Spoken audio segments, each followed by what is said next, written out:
Source consciousness, God, Allah, Elohim, the Creator. These are all names given to the life force that has created everything in existence. While no one can truly define what source is with human words, there is no doubt that there is some type of creative force or consciousness or some type of energy that underlies everything in existence.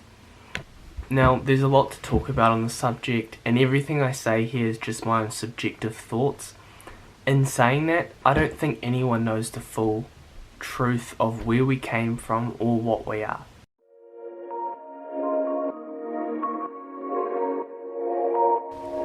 The odds of you being born are apparently 1 in a trillion. Just think about that for a second. That's a miracle in itself. We go through this life experience not knowing where we came from or where we're going, but somehow in the universe you're here. You're alive. You're conscious. You're aware. You can hear me. You can sense things around you. It doesn't make sense. Like, when you really think about it, when you really sit down and turn off all the devices and don't have any input and really think, what even actually are you? We're a species that have created, destroyed, loved, hated, felt emotions, isolated, socialized, and yet science tries to say that it's all because of evolution. And while that does make sense, what actually is evolution? A conscious force behind everything that is always consistently growing, learning, expanding, transforming and creating? That just sounds like God through infinity, learning and growing and trying to figure out what it is or where it came from. As above, so below. I'm sure you would have heard this term somewhere in your life, but if not, it pretty much means that anything that is happening on this earthly plane is also being mirrored in the spiritual plane. Or I should say, anything that's happening in the spiritual plane is being mirrored into the earthly plane. We are a direct reflection of God. So what if, just as we are all on a spiritual path to self-discovery and to learn what we're capable of and to create, transform and grow in awareness and consciousness, what if God's trying to do the same thing? What if God, through evolution and time, is learning and becoming more self-aware and conscious of itself, almost a spiritual journey of its own, and it has split itself into infinite pieces to learn and grow, and then when we die, or when our body dies, we go back into God with all of our experiences to the bigger picture. We are God's loyal soldiers. I want you to ask yourself this question. Really try to feel it. Where are you in your body? Not your body, not the electrical impulses that get sent to your brain to tell you that you're feeling touch or smelling or seeing or your senses. Where are you? Where do you lie? Where is the awareness? What is aware of everything that is happening? Really sit down, just even if it's for 30 seconds. Try to really figure out where you sit inside of your body. Now, at first it might seem silly. You're thinking, of course, I'm me, I'm my body, I'm Kale, what else could I be? But if you sit with yourself long enough, just yourself, almost meditating on it, you'll realize that you're not your body. So then if you're not your body, what are you? If I had to take one insight from my lucid dreaming practices, it's that we're not seeing, we're not thinking, we're not even feeling, we're observing all of that stuff and identifying with it and calling it ourselves, when really we're just watching it all unfold. And while yes, technically everything you experience and what you identify with is you, it is not the true eternal you, because everything changes. One day, the personality you adopt right now will not be the same. In 10 years from now, you're going to be a completely different person. Yes, maybe you might have some same traits, and yes, you might be even very close to the same person you were, but you will be different. Everything you are experiencing right now, you won't be experiencing in 10 minutes from now. Even if you're in the same place, you won't be having the exact same experience.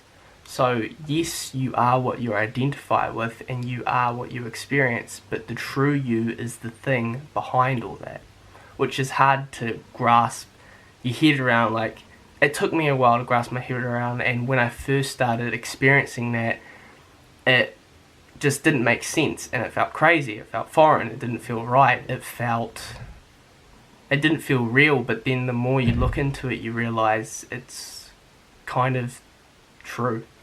I want you to play along with me for a second.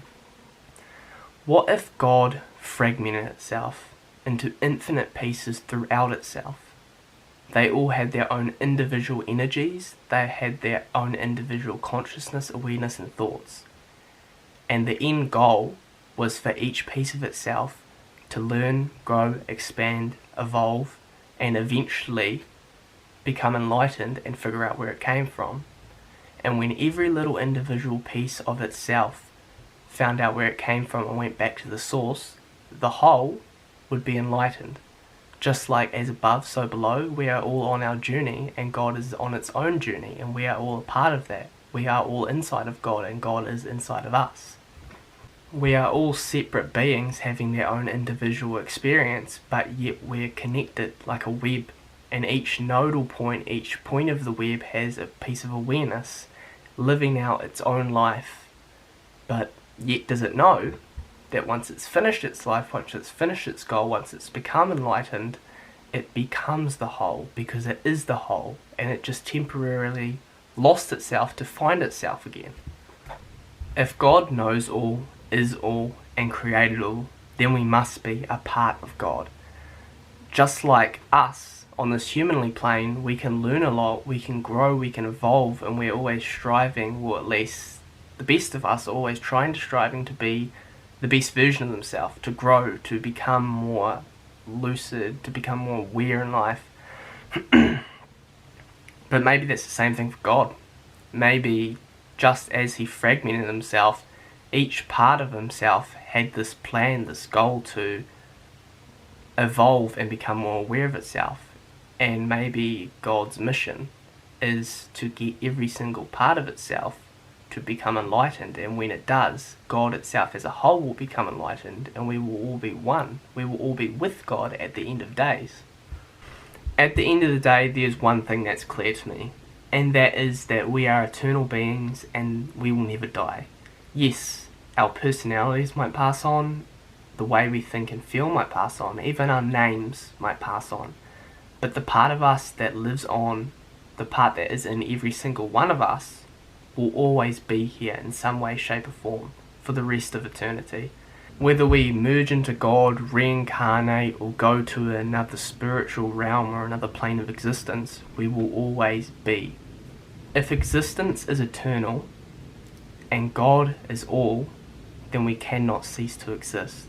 Energy cannot be created or destroyed, it can only be transformed. I found an interesting quote from a yogi called Sri Nisargadatta Maharaj, which I'm probably butchering that name, so I'm sorry for that, but the quote goes as follows: "The real does not die, the unreal never lived. You are never without a guru, because the guru is forever present, timeless within your heart." So, there you go.